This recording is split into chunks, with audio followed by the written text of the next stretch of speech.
오늘 우리에게 주시는 하나님의 말씀은 디모데전서 4장 11절부터 16절까지의 말씀입니다.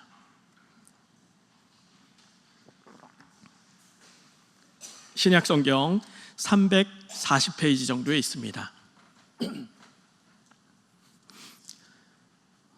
디모데전서 4장 11절부터 16절까지의 말씀입니다.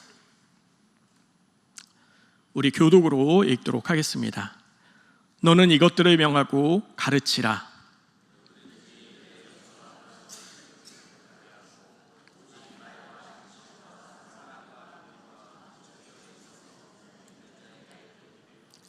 내가 이를 때까지 읽는 것과 권하는 것과 가르치는 것에 전념하라.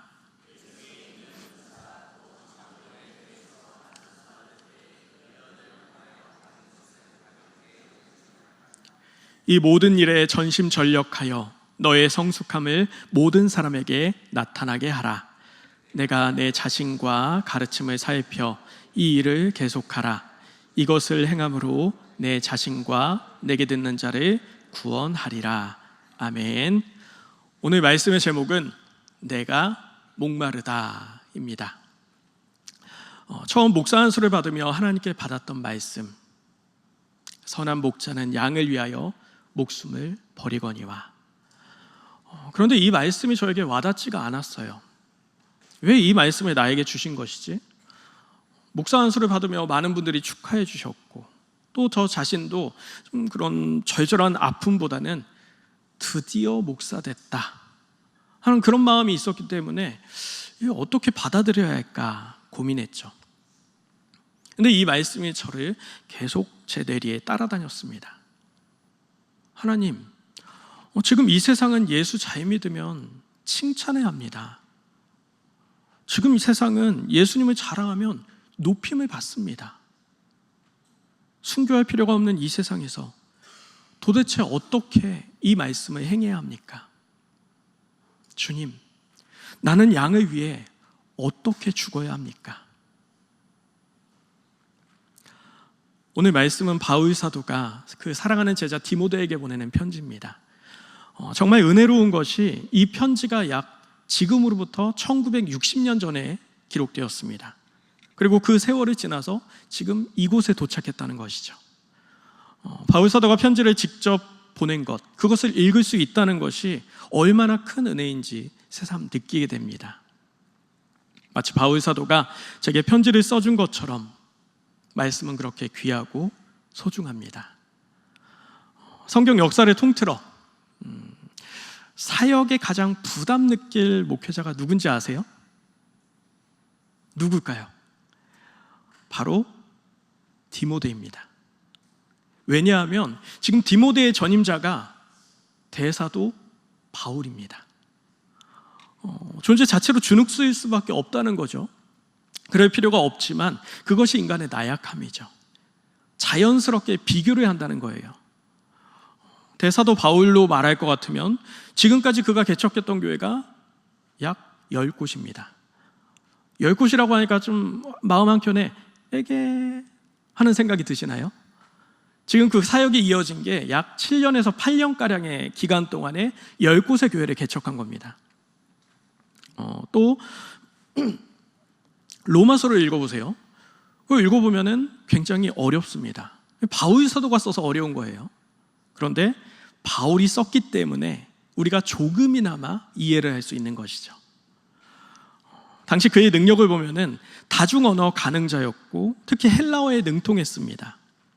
문학적 소양은 신약의 13권의 서신을 썼으니까, 그러니까 27권 중에 13권이니 거의 절반가량을 그가 쓴 거죠.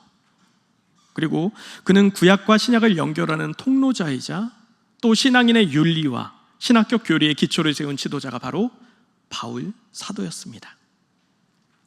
그래서였겠죠.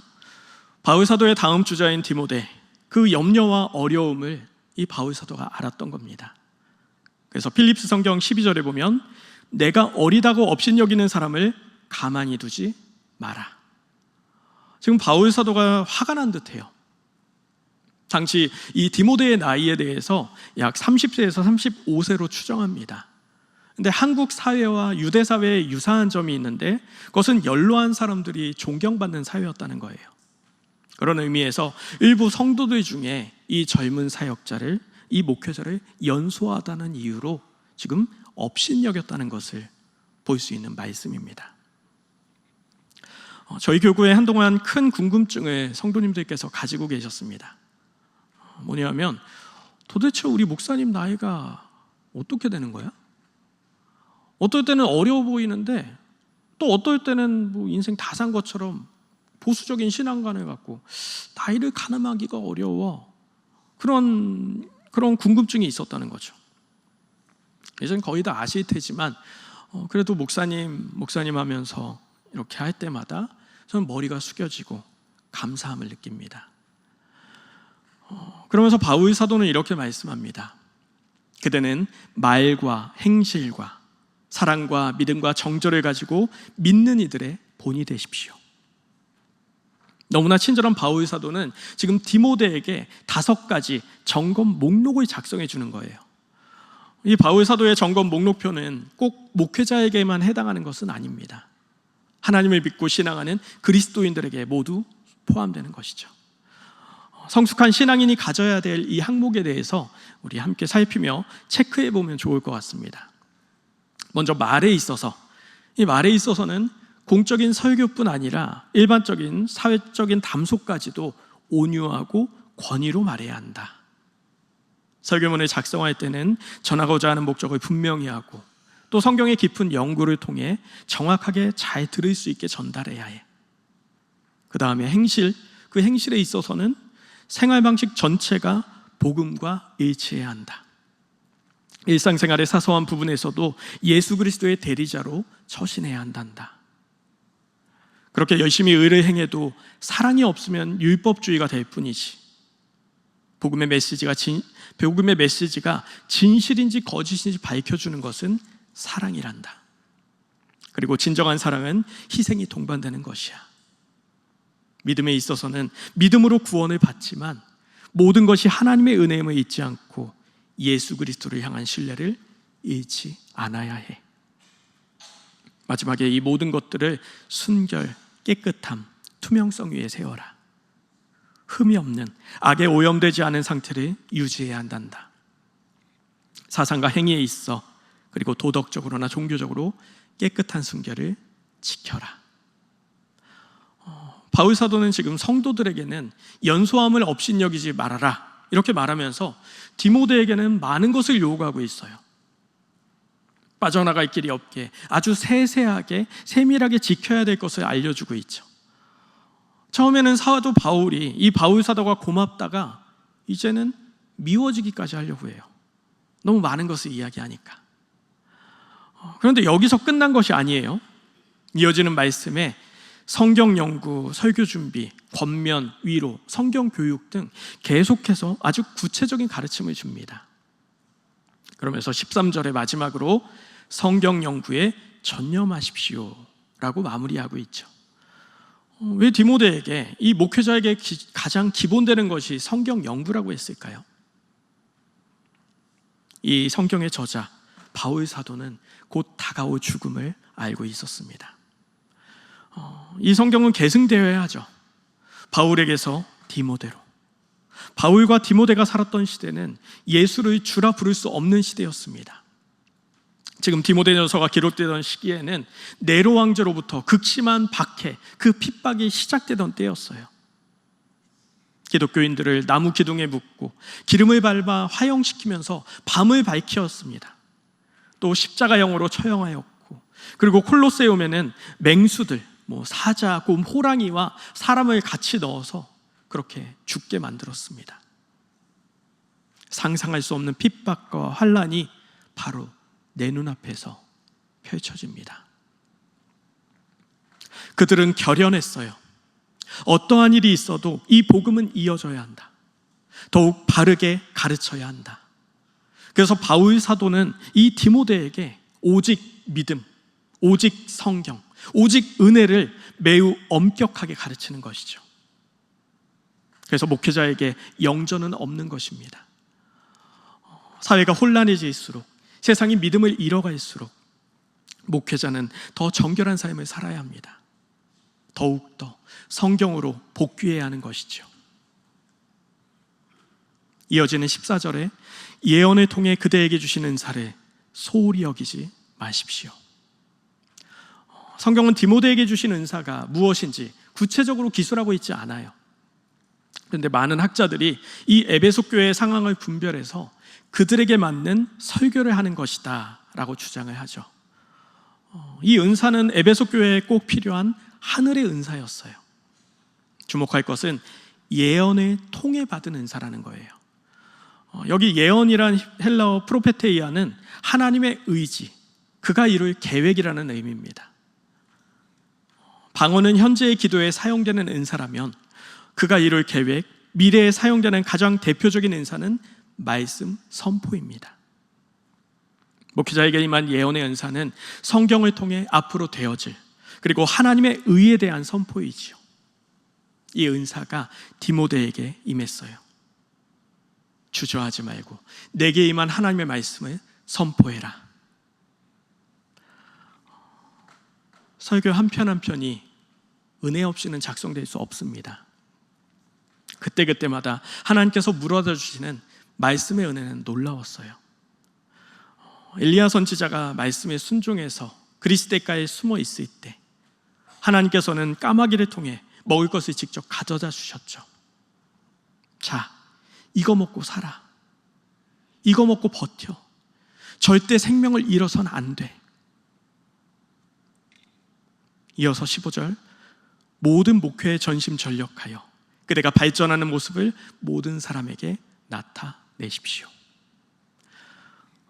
사람에겐 특별한 능력이 있는데 그것은 바로 발전한다는 거예요. 오늘보다 내일, 그리고 이후. 처음 온평교회에 와서 교구를 파악하고 또 신방을 하고 여기저기 쏟아지는 일에 조금 당황하기도 했지만 어느덧 5년 차에 접어들었어요. 이제는 장례 절차도 그리고 교회 행정도 많이 익숙해졌죠. 많은 가르침을 받았어요. 그런데 어느 날은 몸이 이상해졌어요. 대상포진에 걸린 거예요. 월요일에 병원에 갔고 약을 먹고 다행히 증상이 그렇게 심하지 않아서 그 다음날 목회 일정을 소화할 수 있었죠. 또 어떤 날은 고열이 납니다. 오늘은 말씀드리고 쉬면 어떻겠냐는 아내의 말을 뒤로하고 교회로 향합니다. 그러한 시간들을 지나면서 무엇보다 새벽 설교가 가장 어려웠어요. 신방의 장례 일정을 소화하고 또 저녁이 대해서 집에 돌아와서 설교 준비를 합니다. 근데 그때는 이 본문이 2, 3일 전에 주어졌어요. 그러다 보니까 그 본문을 가지고 설교할 때에 준비할 시간이 굉장히 빠듯했고 쉽게 자정을 넘겼죠.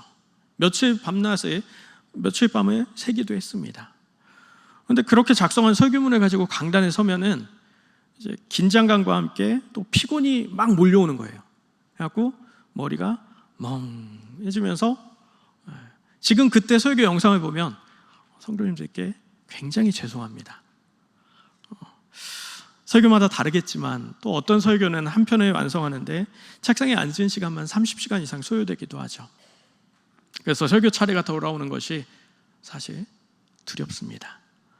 그 고난으로 들어가야 하니까요.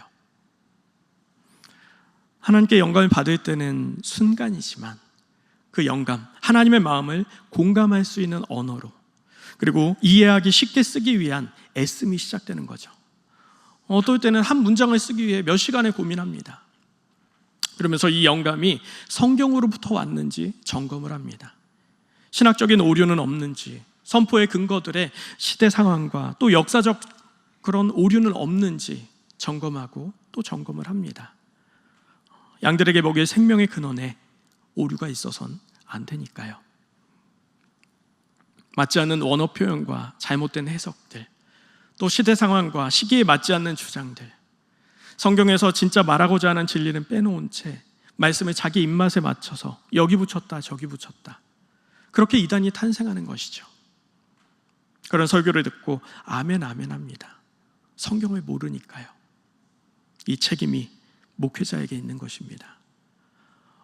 독일에서 개신교 목사가 되려면은 먼저 신학과에 입학을 해야 되는데, 그러기 위해선 히브리어, 헬라어, 라틴어 시험을 통과해야 합니다. 언어 테스트를 통과하지 못하면은 입학 자체를 할 수 없다는 거예요. 이어서 학사, 석사 과정을 마치고 또 그 과정에서 졸업 시험과 논문을 통과해야 합니다. 학기 중에 게을리, 이런 학업을 게을리해서 학점 관리가 안 된다? 그럼 학사 경고가 날라오죠. 이 정도로 공부해서는 목사 못합니다. 석사를 마친 후에 목사고시를 보는데 이게 국가고시입니다. 이 시험의 특징은 재응시 횟수가 정해져 있다는 거예요. 많아야 3번 정도이죠. 이 기회 안에 통과 못하면 목사를 할 수가 없습니다. 모두에게 기회는 똑같이 주었다. 그 중에 성경시험에 통과한 자만이 목회자로 선별하겠다. 목회자는 스피커예요. 목회자는 오직 성경을 말하는 자여야 한다는 것이죠. 목회자가 성경 안에 거할 때 그 사회 안에 일어나는 건강한 변화와 무한한 경쟁력은 보이지 않는 가치인 것이죠. 강대국을 움직이게 하는 원동력이 그곳에서부터 나오는 것입니다. 바울은 디모데에게 보여주라고 해요. 진보를 나타내래요. 이것은 디모데의 헌신의 목적이 모든 사람을 위한 것임을 알 수 있어요. 목회자의 성장이 곧 교회의 성장이 되니까요. 성도들 또한 세상과 교회에서 계속된 발전과 진보를 이루어야 하는 것이죠. 바울은 16절로 마무리합니다. 내 가르침을 스스로 살펴라. 그리고 그대로 행해라. 그렇게 할 때 너도 구원받고 듣는 자도 구원받을 것이다. 바울 사도는 디모데에게 엄청난 잔소리를 쏟아붓는 것이 아니라 진짜 해주고 싶은 말은 이것이죠.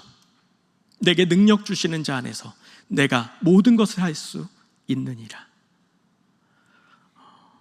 청소년 사역을 할 때에 교회 바로 옆에 사택이 있었는데, 그러다 보니까 이 아이들의 아지트가 저희 집이 되었습니다. 그러니까 함께 집에 모여서 밥도 해 먹고 또 이야기도 하고, 교회에서 김치를 주면은 2, 3일이면 동이 났습니다. 또 라면 한 박스는 한 일주일 정도 가면은 다 사라졌고요. 성도님들이 가져다 주는 과일이나 먹거리를 같이 나누어 먹었죠. 이렇게 사택을 오픈한 것은 목회하시는 아버지의 영향이었어요. 사택이 교회 건물 안에 있었어요. 그래서 저에게 교회는 집이었던 것이죠. 제가 청소년일 때 저희 집은 형과 누나들의 아지트였어요. 그러니까 아이들이 사택을 마음껏 드나들었죠. 그리고 배가 고프면 냉장고 열어서 사모님 배고파요. 거리낌 없이 자기 집인 것처럼. 외아들이었던 저는 이런 형제 자매들이 그렇게 함께 지내는 것이 좋았어요. 한 형은 저에게 영어를 가르쳐 주었는데 사교육학원 파닉스도 모르는 제가 그 형을 통해서 어느 날 영어 공부를 하게 되었고 공부하는 법을 배웠습니다. 그래도 사역에 앞서서 아내에게 허락을 구했죠. 유대인들에게 어머니는 가족의 영혼을 의미했어요. 그래서 아버지는 어머니를 사랑해야 하는 겁니다. 어머니가 슬프고 괴로우면 엄마가 아무리 아이들 앞에 웃으려 해도 그게 감춰지지 않잖아요. 가족의 영혼에게 집에 사람을 들인다는 허락은 당연히 구해야 하는 것이죠. 그래서 허락을 구했습니다. 그러니 주께서 쓰시겠다 하라 그 말에 아내는 한 번도 거절한 적이 없습니다. 마음껏 하나님의 일을 하세요. 그래서 마음껏 집에 드렸습니다. 그런 사역 중에 지금도 기억나는 형제가 있어요. 이혼 가정이었는데 아버지가 재혼을 해서 이 청년은 새엄마와 어린 유년 시절을 보냈죠. 그런데 새엄마와 아버지 사이에 또 아이들이 있었어요. 그 말은 유년 시절을 고통스럽게 보냈다는 거예요. 당시 그 청년은 지금으로 말하면 은둔형 칩거 성향, 은둔형 칩거 성향을 가진 청년이었어요. 집에만 있었죠. 그러면서 이 청년이 연예인을 무척 좋아했는데 모든 것을 쏟아붓는, 요즘 말로 하면 덕후라고 할 수 있겠죠. 그러던 어느 날 그 청년이 점심때쯤에 저희 집에 온 거예요. 이유인즉슨 집에 에어컨이 없어서 너무 더워서 못 있겠다고. 그래서 그래? 들어와서 쉬어 하면서 같이 밥을 해 먹고 또 청년은 편안히 쉬고, 그렇게 쉬다가 집에 돌아가고, 또 더운 때는 또 저희 집으로 오고, 네, 그랬어요. 그냥 그렇게 쉴 수 있게 두었습니다. 그러다가 그 청년이 찾아와서 있을 때 또 다른 청년이 저희 집에 온 거죠. 똑똑 두들겨서 문 열어줬는데 그 청년이 있으니까, 야, 너는 또 여기 있냐? 그러니까 그 청년은 그럼 더운데 어떡해 하면서 꿋꿋이 그 자리에 있는 거예요. 청소년들이 집 밖을 나가서 어디를 가겠어요? 밖에 안전하게 쉴 곳이 별로 없잖아요. 그런데 어느 날 그 청년이 저에게 이런 말을 하는 겁니다. 전도사님, 저 꿈이 생겼어요. 그래? 그 꿈이 뭔데? 저 전도사님네 같은 가정을 꾸리고 싶어요. 아, 그래? 정말 멋진 꿈이다. 저는 이 청년이 무언가 하고 싶다, 무언가 해보겠다 이런 말을 처음 들었습니다. 평소에 그냥 고개를 숙이고 그렇게 다니던 청년이었죠. 그러면서 그래? 그 꿈을 이루기 위해서는 너 먼저 직장부터 구해야 돼? 이런 조언을 하지 않았습니다. 그래? 너는 그 꿈을 반드시 이룰 수 있어. 사실 우리의 꿈, 아이들의 비전은 좋은 가정을 만들어야 하는 것이죠. 아이들이 공부하고 열심을 내는 것은 좋은 직장을 구하려는 것에 있지 않아요. 아이들이 배우는 모든 것의 방향은 좋은 가정을 이루기 위함으로 연결되어야 하죠. 부모는 아이들에게 공부해라, 이거 해라, 바르게 살아라, 어쩌면 이런 많은 말들이 필요하지 않아요. 행복한 가정을 이루는데 경제적인 상황이 빠질 수 있나요? 먹고 사는 문제는 행복한 가정을 이루는데 바탕이 될 수밖에 없으니까요. 그것은 스스로 깨우치게 되는 것이죠. 하지만 가정이 먹고 사는 문제만 해결하는 곳은 아니죠.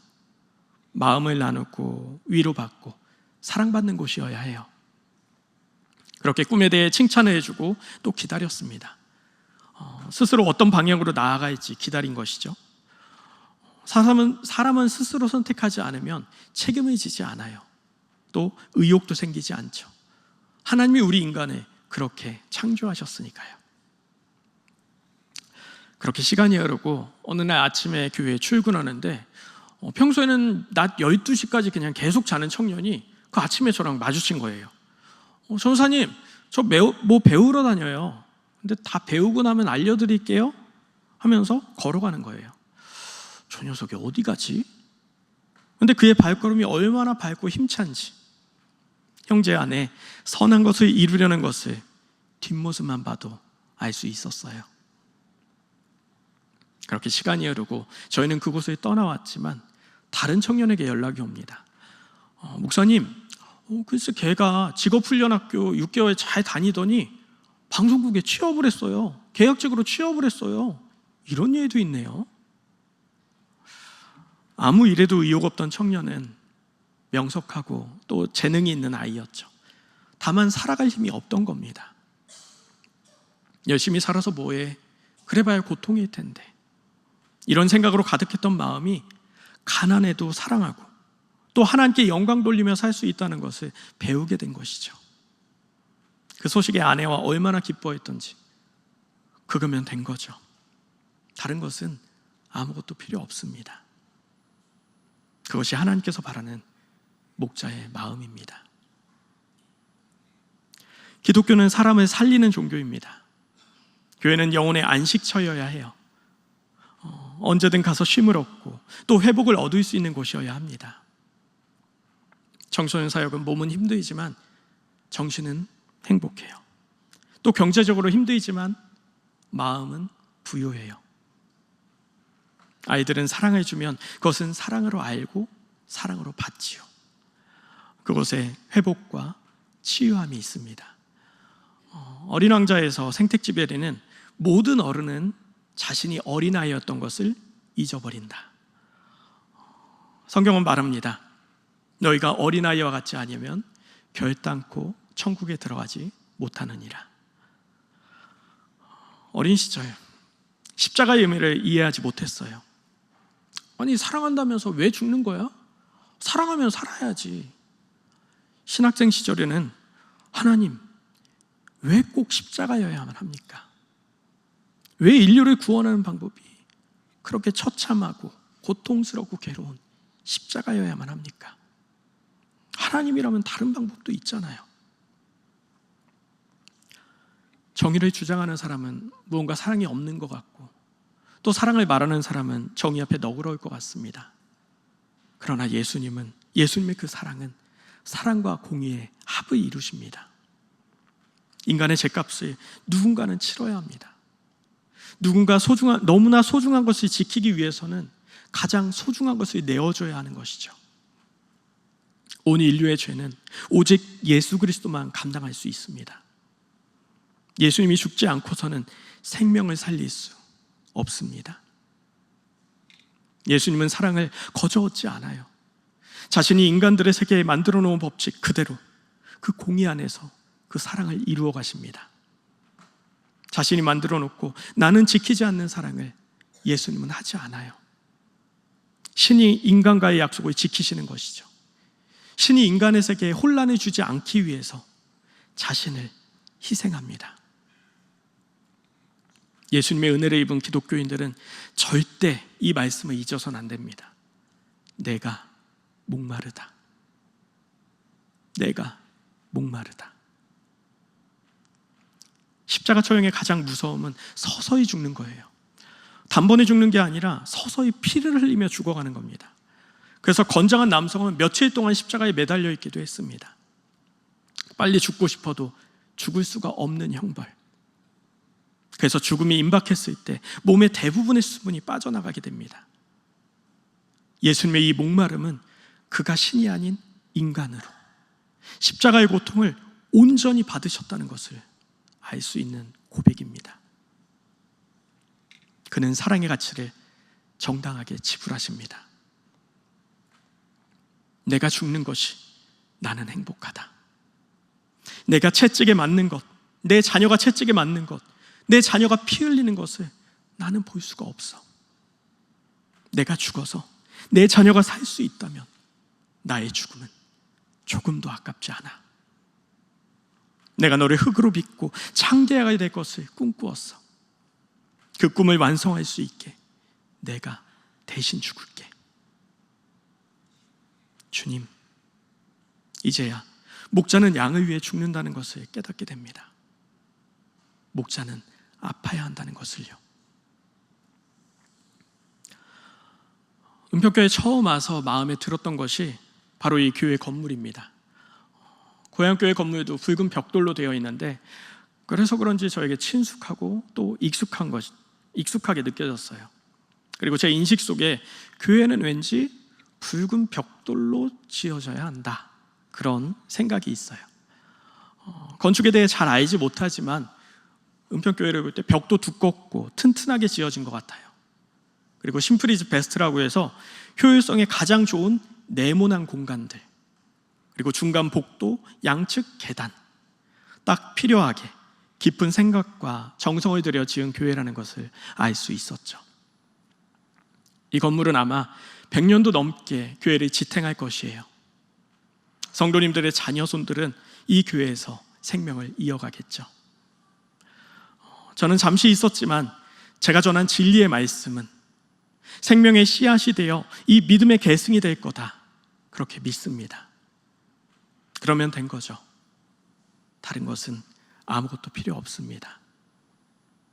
그것이 하나님께서 바라는 목자의 마음입니다.